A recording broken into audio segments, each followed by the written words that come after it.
Le survol du massif plutonique granitique de Ploumana dans les Côtes d'Armor, mis en place en profondeur dans la croûte terrestre vers 300 millions d'années à la fin de l'orogenèse hercynienne et de son encaissant sédimentaire métamorphisé, permet de découvrir la diversité des roches de son sous-sol, que l'on peut classer sur la base des mécanismes de leur genèse, dans 4 grandes familles, sédimentaires, métamorphiques, magmatiques et mantéliques.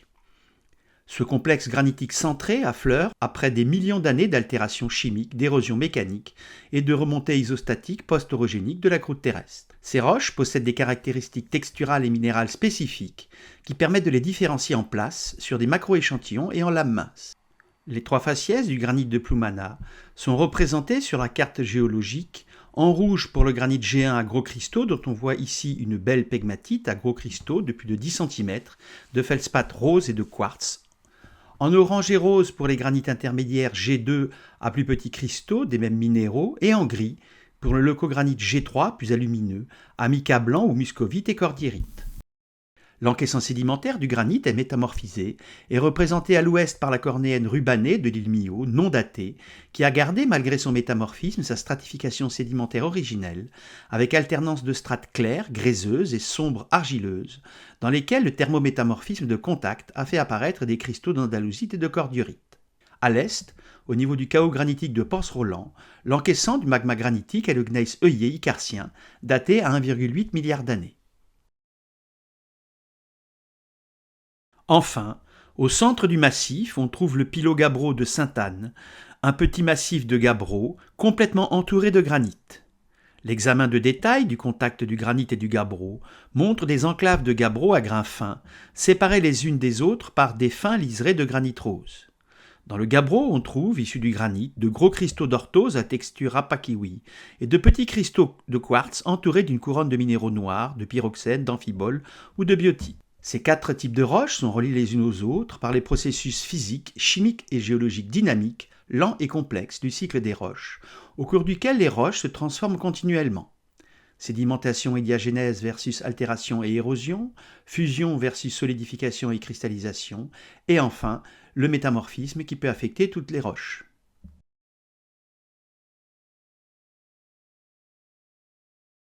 Les roches sédimentaires, comme les argilites, les grès, les conglomérats ou les calcaires absents dans cette région, sont qualifiées de roches exogènes car contrairement aux roches magmatiques, métamorphiques et mantéliques, elles se forment à l'interface entre la croûte superficielle, l'atmosphère, l'hydrosphère et la biosphère. Les roches sédimentaires sont issues du dépôt et de l'accumulation dans un bassin de sédimentation, ici océanique littoral, de sédiments détritiques divers, produits par l'altération et l'érosion de roches-mères préexistantes, comme le granit rose à gros cristaux, dont l'altération et l'érosion des blocs forment un chaos caractéristique. L'altération des roches et de leurs minéraux est physique ou mécanique, avec fragmentation et désagrégation de la roche, notamment par l'action du gel qui fait éclater les roches, augmente la surface de contact entre la roche et l'eau et facilite l'altération chimique par l'action hydrolytique et oxydante de l'eau de ruissellement et d'infiltration acide qui désagrège ces minéraux et finit par en extraire des ions. Une fois la roche désagrégée, l'érosion permet ensuite la mobilisation et le transport des éléments détritiques et dissous, issus de l'altération des roches, sur des distances plus ou moins grandes, grâce au vent, à l'eau et à la gravité. Ce coup de pelle au fond de la baie permet de mettre en évidence des sédiments détritiques stratifiés, galets de différentes tailles au fond, recouverts par des sédiments vaseux fins et sombres, riches en matière organique, et enfin en surface, des sédiments sableux dans lesquels vivent de nombreux invertébrés. Ces sédiments fins ou grossiers, meubles et hydratés, avec ou sans fossiles, se déposent en couches ou lits superposés appelés strates, qui vont subir après leur dépôt la diagenèse, par augmentation progressive de la pression sous leur poids, et donc se compacter, et de la température, et donc se déshydrater et se cimenter. Ces transformations physiques, chimiques et biochimiques vont transformer le sédiment meuble en roche sédimentaire consolidée cohérente. Contrairement aux roches magmatiques qui se forment à une température élevée à partir d'environ 1450 degrés Celsius en milieu anhydre et jusqu'à 650 degrés, et aux roches métamorphiques qui se forment à pression et température élevée, les roches sédimentaires se forment dès leur enfouissement à basse température inférieure à 200 degrés environ et basse pression inférieure à 4 kbar, donc à faible profondeur, souvent inférieure à 20 km. Une vase, souvent organique, va se transformer en une argilite, un sable en grès dont la coloration rose est due à la présence d'oxyde de fer provenant de la rubéfaction et dans lequel on retrouve les grains de quartz du sable originel, des débris ou clastes plus grands, graviers, galets ou blocs de la taille d'un rocher en un conglomérat, collés par un ciment de minéraux argileux, et enfin une boue carbonatée en calcaire, ici avec des fossiles. Contrairement aux roches magmatiques qui se forment à une température élevée à partir d'environ 1450 degrés Celsius en milieu anhydre et jusqu'à 650 degrés en milieu hydraté, et aux roches métamorphiques qui se forment à pression et température élevée, les roches sédimentaires se forment dès leur enfouissement à basse température, moins de 200 degrés environ, et basse pression, moins de 4 kilobars, donc à faible profondeur, souvent inférieure à 20 km. Dans ces conditions, lors de la diagenèse, qui cimente les différents débris d'un sédiment meuble en une roche sédimentaire cohérente, une vase se transforme en une roche argileuse indurée, appelée argilite, cimentée par des cristaux de quartz et ou des carbonates. Un sable en grès sédimentaire siliceux, résultant de la cimentation naturelle des grains de quartz. Des débris ou clastes plus grands et plus grossiers, graviers, galets ou blocs de la taille d'un rocher en un conglomérat, collés par un ciment de minéraux argileux. Et enfin, une boue carbonatée en calcaire, ici fossilifère.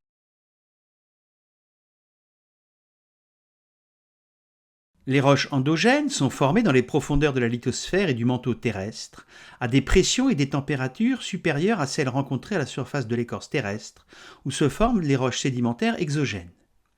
Elles sont représentées par les roches magmatiques, plutoniques ou volcaniques, formées à partir de la solidification de matériaux terrestres, préalablement entrés en fusion sous forme de magma, et de tout type de roches modifiées sous l'effet des températures et des pressions, régnant à l'intérieur de la Terre et transformées à l'état solide en roches métamorphiques. Les roches magmatiques ou roches ignées sont, avec les basaltes, gabbros et granites, les roches les plus abondantes de la croûte superficielle terrestre. Elles sont issues du refroidissement d'un magma chaud, soit rapide en surface pour le basalte, pas ou peu cristallisé, ici à enclave de péridotite, soit lent en profondeur pour le granit et ses gros cristaux de feldspath potassique trapu clair, et pour le gabbro, ici un métagabbro à gros cristaux de plagioclase clair et de pyroxène sombre, ce qui permet la cristallisation totale de la roche avec formation de ces phénocristaux. On voit ici dans la baie de Sainte-Anne le contact entre le granit G1 et le gabbro de Sainte-Anne. Lors de la mise en place du magma granitique en profondeur, il y a 300 millions d'années, les deux magmas contemporains mais non miscibles, l'un acide granitique à l'origine du granit G1 et l'autre basique gabbroïque à l'origine du gabbro de Sainte-Anne, se sont rejoints, comme l'attestent les cristaux d'orthose à texture rapakiwi et de quartz, entourés d'une couronne de minéraux noirs, de pyroxène, amphibole, biotite, issus du granit, qui se sont cristallisés dans le gabbro et les enclaves de gabbro dans le granit.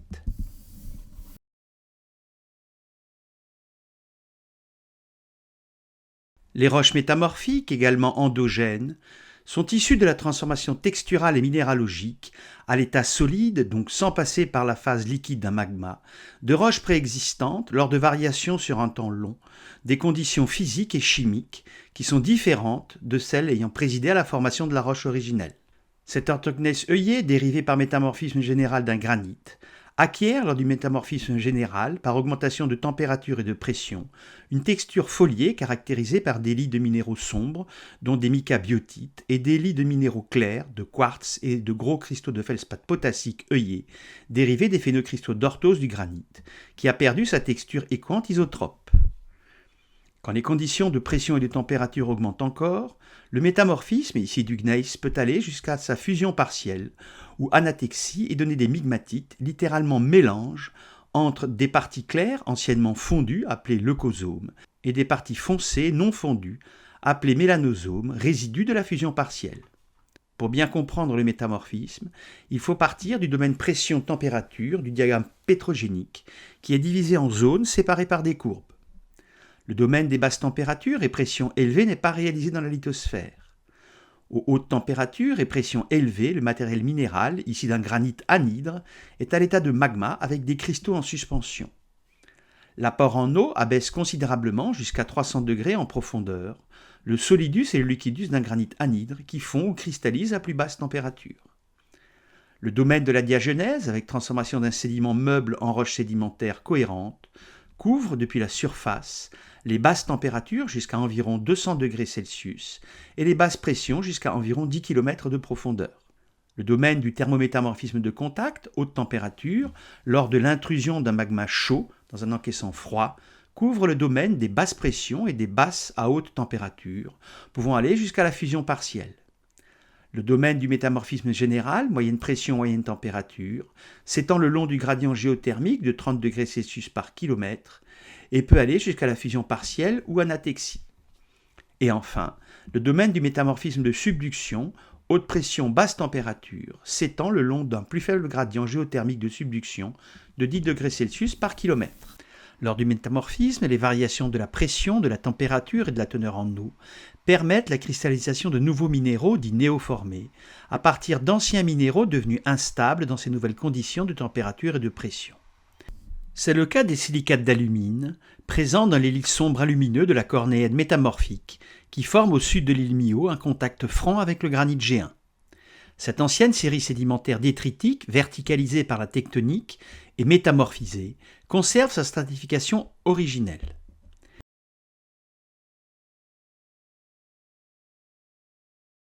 Elle est formée d'anciennes strates arcosiques gréseuses, claires, alternant avec d'anciennes strates grauwacqueuses sombres, argileuses et alumineuses, dans lesquelles ont cristallisé depuis la diagenèse des cristaux centimétriques d'andalosite et millimétriques de silimanite, visibles en lame mince. Les silicates d'alumine constituent un groupe de 3 minéraux polymorphes de même composition chimique, Al2SiO5, mais de densité et de systèmes cristallins différents, qui sont des témoins du métamorphisme subi par la roche. Chacun caractérise, dans le diagramme pétrogénique PT, un domaine de pression et de température différents, dans lequel il est stable. La présence d'andalosite témoigne d'un métamorphisme moyenne pression et moyenne température, de silimanite à métamorphisme haute température et de dystène à métamorphisme haute pression.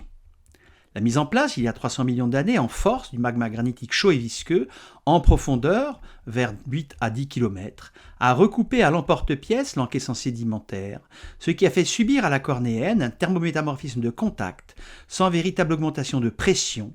avec la cristallisation d'andalosite, puis de silimanite et de cordierite dans le lit sombre, argileux et alumineux.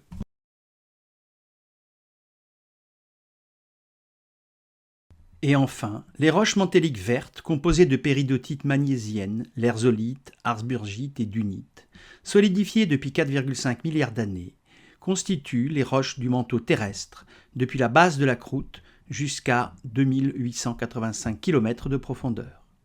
Comme la croûte océanique a une épaisseur moyenne de 6 km, la croûte continentale de 40 km et le manteau d'environ 2900 km, les roches mantéliques ultrabasiques, jaune sombre à vert olive, sont les roches les plus abondantes et les péridots, les minéraux les plus abondants de la Terre. On voit ici, sur cet échantillon de péridotite riche en olivine, des phénocristaux trapus légèrement aplatis d'olivine à éclat vitreux vert olive.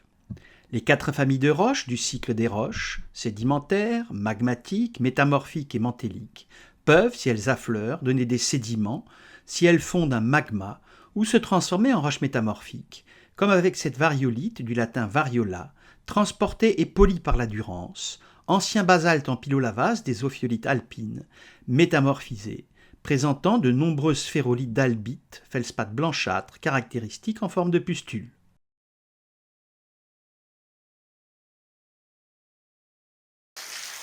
Pour conclure, les minéraux constitutifs des roches de la lithosphère terrestre peuvent se former à pression et température ambiante, par exemple à partir d'une solution ionique sursaturée en ions calcium et hydrogénocarbonate, comme ces bouquets d'aragonite qui composent le lustre géant de la grotte de Limousin dans l'Aude, de 4 mètres de haut et 10 mètres de large, qui cristallisent depuis 1,7 million d'années à la vitesse d'environ 1 mm par millénaire.